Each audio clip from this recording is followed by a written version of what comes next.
फिलहाल moon mission यानी चंद्रयान 3 कितना महत्वपूर्ण हो गया है।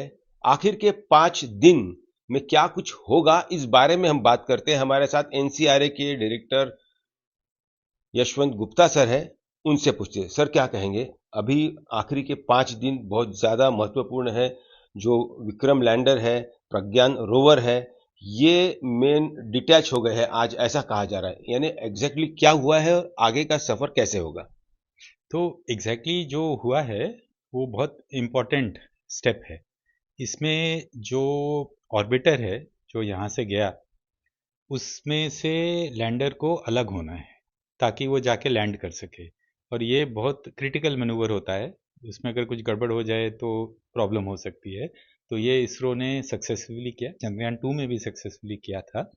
तो अब जो लैंडर है वो अपने आप से काम कर रहा है और धीरे धीरे उसको अब रीपोजिशन किया जाएगा for final landing which will be on 23rd। ये आपने कहा अपने आप से काम कर रहा है, यानी आगे का जो जानकारी सामने आ रही है कि चांद से यानी चंद्रमा के सतह से ये जो लैंडर है उसका जो डिस्टेंस है तकरीबन 100 या 150 किलोमीटर का है, तो इसके आगे का जो सफर है वो खुद तय करेगा। हाँ, वो खुद तय करेगा। कमांड अभी भी जाएंगे यहाँ से, लेकिन जब वो फाइनल लैंडिंग करेगा तब उस टाइम इतना टाइम नहीं होता कि उसको आप कमांड भेजें। तो फिर वो ऑटो पायलट पे होता है। वो खुद डिसीजन लेगा। डेटा जो उसको मिलेगा उस हिसाब से कि मैं कहाँ पहुँचा हूँ, कितने नीचे पहुँचा हूँ, कितना स्लो डाउन करना चाहिए, कैसे सॉफ्ट लैंडिंग करना है। That is a fully automated process. It is not possible to intervene from earth to send commands at that time because it is in a critical stage with very short time to take decisions. But right now it is being commanded from Earth to go to the right position to be favorably placed कि landing यहाँ से हो सकती है। तो वो उसके लिए ये 5 दिन लगेंगे। और 23 तारीख को उसका डेट ये है कि इसरो क्या चाहता है कि जब वो लैंड करे तो उसको पूरे 14 दिन सनलाइट के मिलने चाहिए। तो मून में जो डे होता है तो 14 दिन सनलाइट होती है, 14 दिन डार्क। तो लैंडिंग का डेट इस तरह से चूज़ किया गया है कि लैंड करने के बाद 14 दिन तक सूरज की एनर्जी मिल सके ताकि वो पूरी तरह से लैंडर और रोवर काम कर सके। यानी ये जो सोलार पैनल्स उसके ऊपर लगाया है उससे वो उसकी बैटरी चार्ज कर लेगा 14 दिन तक। इतनी बैटरी उसको जरूरत होगी। हाँ, 14 दिन तक जो रोवर है उसका काम है 14 दिन तक वहाँ पर जाके सैंपल्स का एनालिसिस करने का। उसके बाद जब 14 दिन की रात हो जाएगी तब उसमें एनर्जी नहीं रहेगी काम करने की। अगले 14। तो ये बहुत क्रिटिकल है कि लैंडिंग इसी तरह से चूज़ किया गया है कि लैंडिंग करने के बाद पूरा दिन मिलना चाहिए। अच्छा ये बताइए कि पिछले दफे का लैंडिंग, पिछले चंद्रयान 2 का लैंडिंग और अभी का लैंडिंग, इसमें क्या मॉडिफाई किया गया है, क्या इम्प्रोवाइज किया गया है कि जो लास्ट टाइम नहीं हो पाया। तो डिटेल्स तो हमें भी नहीं पता है, लेकिन जहाँ पर भी मिस्टेक की पॉसिबिलिटी थी वो इसरो ने सब समझ लिया है।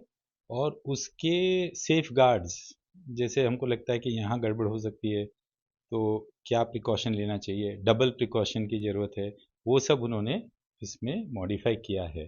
तो there is very high chance that we will have a successful landing and something that the whole nation will be proud of.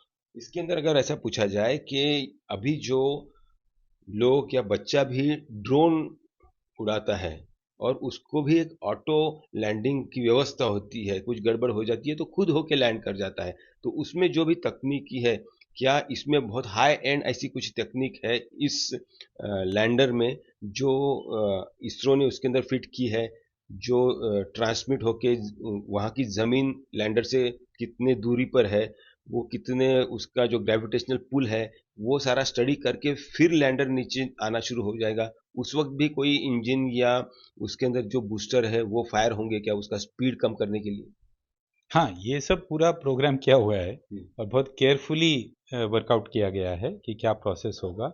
उसमें 4 थ्रस्टर्स होते हैं, 4 रॉकेट्स होते हैं, इंजन्स, जिनके यूज़ से उसको स्लो डाउन करते हैं। They have to fire in synchronism, in proper coordination. तो उसके लिए सब प्रोग्रामिंग बहुत सटल होती है, उसमें काफ़ी इश्यूज के बारे में सोचना पड़ता है, प्रिकॉशंस लेके प्रोग्राम के, अगर if this happens then what should be done, if this happens then what should be done, because उसमें you cannot intervene at that time. So all that has to be thought out and included in the software which is controlling it. Sir ये बताइए दर्शकों के लिए कि अभी अगर 150 kilometre या 100-150 किलोमीटर का फासला रह चुका है, ये जो चंद्रयान 3 मिशन यहां से गया हुआ है चांद की ओर, पूरा दूरी कितनी है, फासला कितना है धरती और चांद के बीच के? नहीं, फासला तो ये समझ लीजिए कि आप यहाँ से दिल्ली जा रहे हैं, फ्लाइट पूरी हो गई है, बस लैंडिंग होनी बाकी है. हाँ, तो वो फासला कितना है चांद और धरती का? एग्जैक्टली उसी तरह से है कि 95% of the journey is over distance wise. अच्छा, लेकिन जो मोस्ट क्रिटिकल फेज है that is now pending. That is exactly what happens in a flight. When you take a flight, the two most critical parts of the flight are take off and landing, जहाँ पर maximum chance होती है दुर्घटना की. तो बाकी तो smooth journey होती है.